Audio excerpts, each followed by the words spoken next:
নাই মই যোৱাকালি ইয়াৰ প্ৰতিক্ৰিয়া প্ৰদান কৰিছোঁ। এইটো আৰু মই দুগুণাই মই মন্তব্য দিব বিচৰা নাই।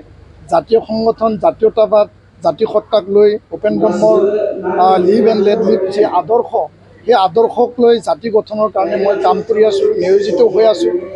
আৰু যেতিয়ালৈকে মই জাতিৰ স্বাৰ্থত, জাতি সেৱাত মই কাম কৰি আছোঁ, ৰাজনীতিক পৰিৱেশ পৰিস্থিতিত মানে বিভিন্ন চৰ্চা আহিব পাৰে, বিভিন্ন কথা বতৰা হ'ব পাৰে, সেইটো কেতিয়াবা চলে।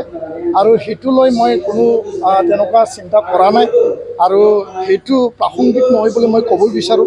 কাৰণ মই এতিয়া এপচুৰ সভাপতি বা এপচুৰ সক্ৰিয় কৰ্মী হিচাপে মই দায়িত্ব লৈ পেলাই মই কাম কৰি আছোঁ।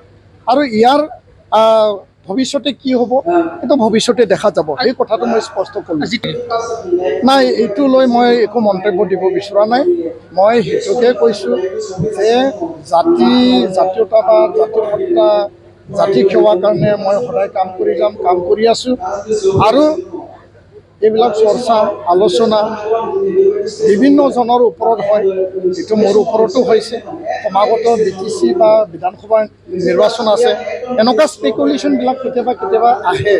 তো ইয়াৰ কাৰণে মই আৰু এইটো মানে বহলাই পেলাই মই মন্তব্য দিব বিচৰা নাই। মোৰ কথাখিনি এইটোৱে যে জাতি আৰু জাতি সেৱাৰ হকে, জাতিৰ স্বাৰ্থত মই কাম কৰি আছোঁ, কাম কৰি যাম।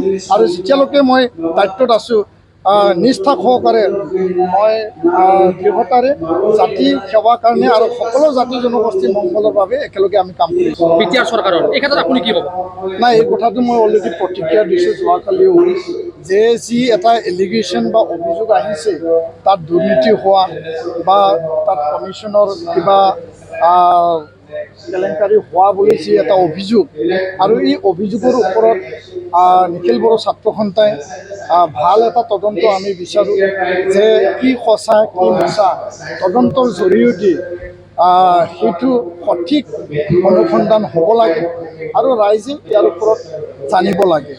আৰু আমি দেখিবলৈ পাইছোঁ বিটিআৰ প্ৰধান প্ৰমোদ বড়ো ডাঙৰীয়াই এটা নিৰপেক্ষ এটা কমিটি তেওঁ গঠন কৰি দিছে।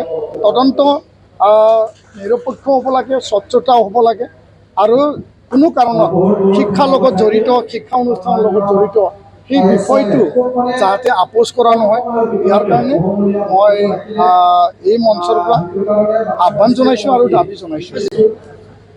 নাই, ইয়াতে কাৰ বিভাগ কি বিভাগ লৈ কথা নাই।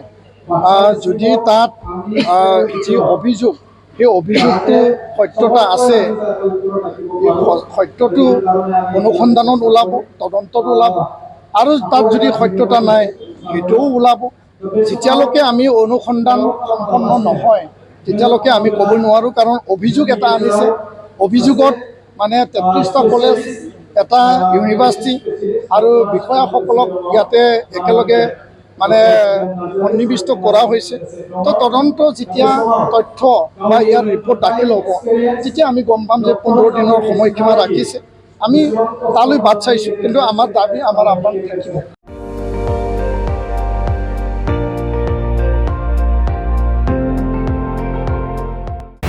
আপুনি চাই আছে ND24, সৰ্বশ্ৰেষ্ঠ নহয়, সৰ্বোত্তমৰ দৌৰ।